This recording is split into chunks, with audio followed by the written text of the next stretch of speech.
Good, everybody. I'm so sorry. I'm so sorry. I'm so sorry. I'm late as fuck to the party, but at least I made it. Yo, a lot's been going on.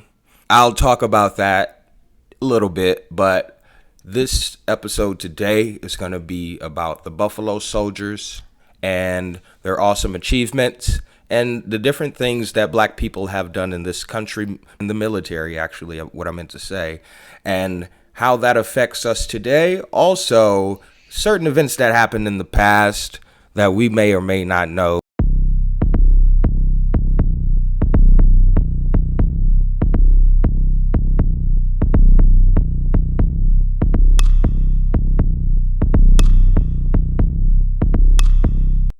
All right, now I'm not going to pretend like I'm an expert on the history of black men in the military, but I do have some facts that I've taken down, some notes. I've watched a lot of documentaries about this, and to be concise about what I've read and what I've watched, the the the true notion of the Buffalo Soldier is like misunderstood. You know what I mean? And it's kind of repeated a lot, but like the general population almost like has a Mandela effect going on to where they don't kind of remember. It's like, all right, it came from the Native Americans, right? That America's Manifest Destiny campaign were trying to basically displacing them and also, destroying them if they weren't, if they didn't cooperate. Moving forward, now black men, hey, we're able to join in the army, but black men were not able to hold rank. Okay, they weren't able to pass beyond sergeant. Just like I said, the Comanche Indians are the ones who compared black men's hair to that of a buffalo, and their toughness and their ingenuity, matched the stature of a buffalo. And they had some of them with the buffalo's hide on them, so they called them the Buffalo Soldiers. You know what I mean? That's where the term came from. And there was a famous incident in the early 1900s called the Brownsville incident that a lot of people should really read up on. The military man, John Alexander, the story of Charles Young, like these types of things, and his wife, Ada Young. She had to fight to get his body back from Liberia, or no, 1922 when he passed away. He was his man, like it's all connected. It's all connected. And the main thing that we all know, that's one of the stigmas behind working in the military as a black man, is that you're going to go fight for a country that doesn't want to fight for you. You're going to fight for a country that doesn't respect your rights, doesn't respect you as a man. They wouldn't consider these soldiers, grown men who go out and die, leave their families behind, shatter generations of knowledge and learning, completely do away with that. And then they would call them boy. Then they would hang them. A notorious form of punishment for the black soldiers. I don't know about the white soldiers. I haven't looked that far into any of this, but this is what I do know. They would hang them from large trees by their wrists. That was a punishment. And it's crazy. And black men were still being lynched by the thousands every year, during this time. And I'm not going to go through the timeline like I did with the Jim Crow era, because that was a bit, I'm not going to lie, it was a bit convoluted. But you have to understand that black men have been fighting for this country since this country has been a country. Black people have earned their right to talk about we have earned our right to deal with these certain issues in our community on our own if it takes that. You know what I mean? And also, the black military wasn't just in the army. It was also based in the Crips and Bloods. That's where gangs originally came from. They were protecting their neighborhoods from the cops. Just like the black soldiers were trying to protect themselves from racism. It's all connected. And a lot of these amazing military men and soldiers were swept under the rug. People never heard about them. Like, I bet $1 billion. You can go to a Black Lives Matter protest and ask somebody, do you know who Charles Young is? No. Well, then tell them this, okay? And quote me on this. In 2022, that's when the government had finally given him the title of Brigadier General. In 2022, he died in 1922. That because at that point, when they gave him the title of Brigadier General, 100 years later, that means that he's the first Brigadier General, first black Brigadier General. So the first black man with the title of general is now set back 100 years in honor. Like, that's so cringy. Like America's greatest sin showing its nasty scar again. It's like, come on, bro. Like, yeah. He served in 1912 in Haiti and the DR, and was shipped to Liberia. Got black water fever from the dirty water, and suffered from it for the rest of the 10 years he had left. He came back home for some time, and they sent him back because they didn't know what to do with him. He was such a great soldier, and they didn't want to raise him to a higher rank, because then he would have rank over white soldiers who wouldn't even salute the black soldiers who were sergeants. These black military men were literally dying so they could give their children and their families some of the benefits that would come from being in the military in the United States. That's why they joined. Veteran. Ask them. It was for the honor, and you would be treated much better than you would if you were just a regular farmer. And also, it was for the money, because you had a guaranteed, that's job security, because back in those days, it was the manifest destiny. Every president coming in was trying to expand the country more and more and more. Speaking of expansion, we have to talk about Charles Young, because I believe this is one of the stories in black history and in the military history that we don't know.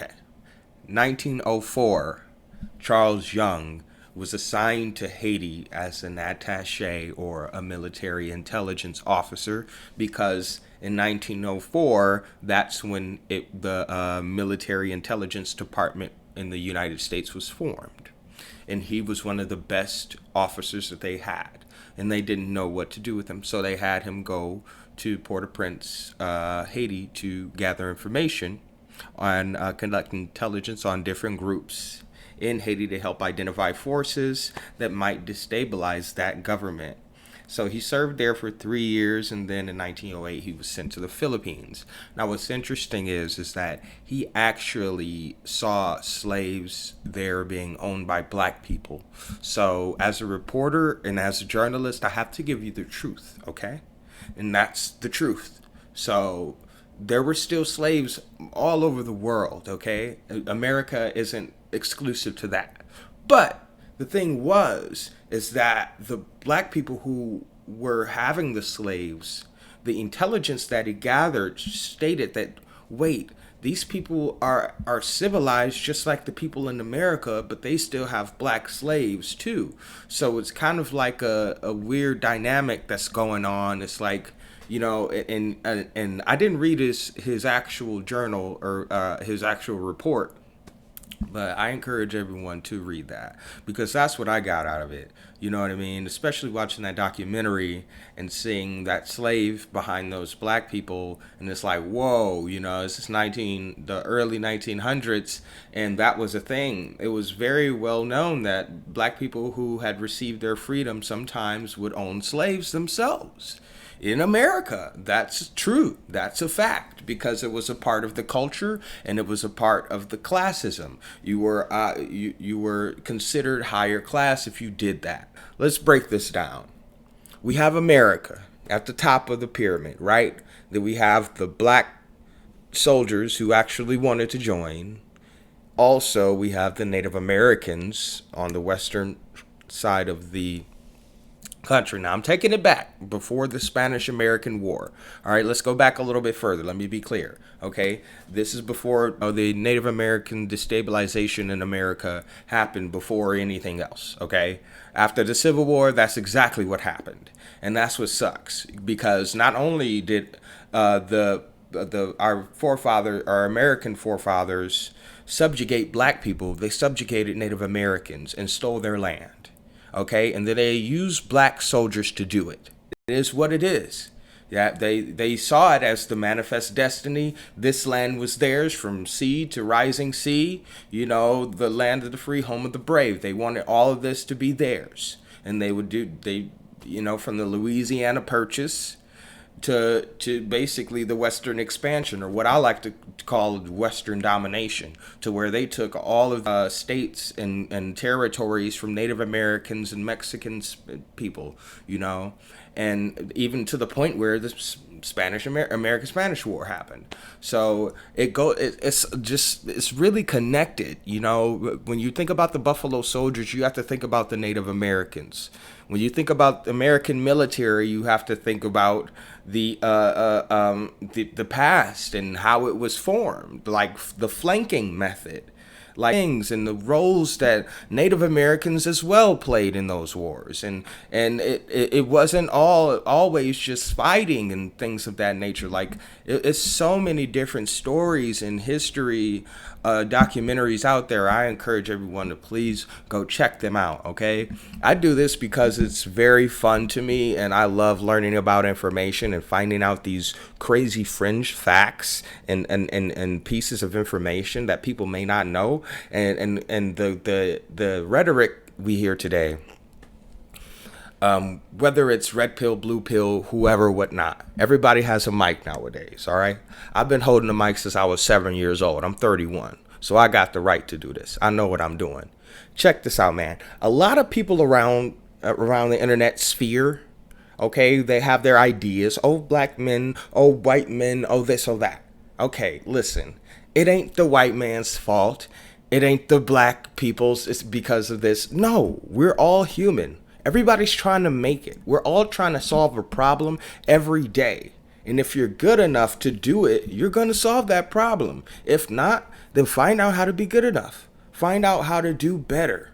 Don't just sit there and, as black people, as a black man, I encourage my black people, don't sit there and blame the white man for everything. He isn't the reason. Like, I have white people who've been in my life that helped me more than my own family. I have certain white people in my life who check on me more than my own family. And it's nothing against my family. It's just who they are. That's what Dr. King was talking about. The content of your character, not this. This is just a superficial pigment that came from an instruction from my DNA. One strand of it, Little do you know, I have about 10-12% white in me. Little do you know, I have slave blood running through my veins. Little do you know, I have Native American blood running through my veins. Things why I have a birthmark on my right hand.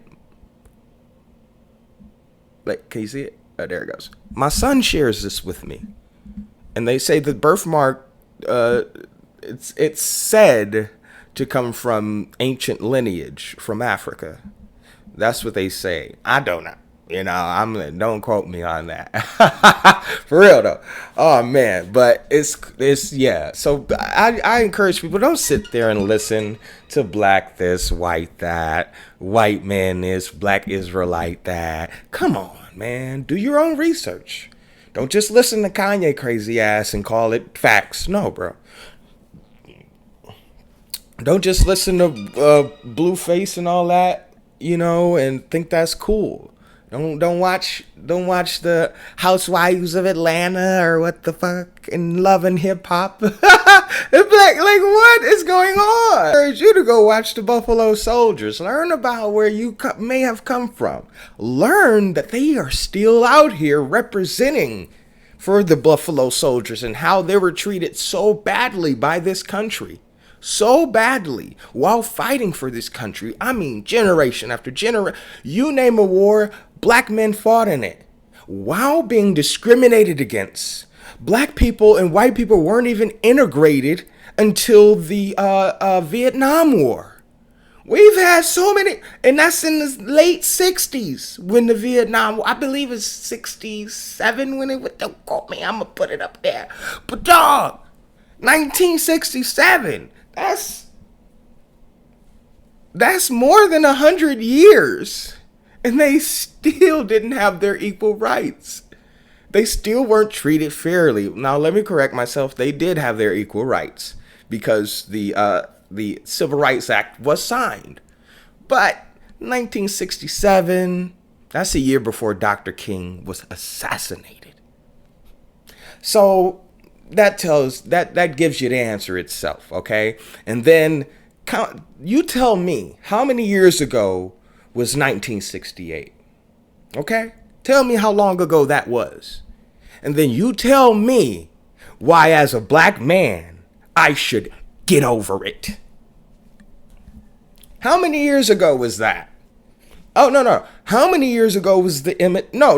How many Emmett Till? Wait, how many years ago was that? How many years ago was Philando Castile? Whoa. How many years ago was Freddie Gray? How many years ago was Trayvon Martin? Where we clearly saw a white man straight up get away with murder, calling it self-defense when he's tracking someone down. Now that's like things like that. How many years ago was George Floyd? Oh, I got the answer for that one. 3 years ago.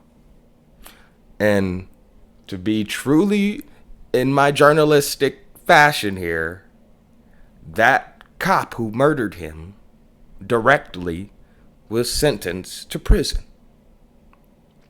Don't quote me. I don't even want to look up how many years, because it's a moot point. Because George Floyd is dead.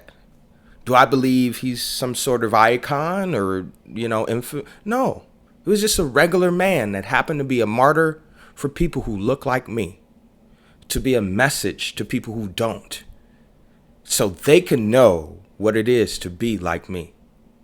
Just for 8 minutes. That's what it's like to be in hundreds of years of wars, to come forward in the future of the techno boom. And yet again, we still got a knee on our necks. So I'm sorry I'm late to the party, but at least I made it. The news I meant to tell you is that I have to get knee surgery. Been going to the doctor. That's why it's been taking me so long to make this. I'm so sorry. But please like, share, comment, subscribe. Let me know what you think. Tell me what I left out. Tell me I'm goofy looking, whatever. Just engage, okay? It takes me a long time to put all of this together, okay? Just at least support. I ain't doing this for money. I'm lying. I'm lying. I'm trying.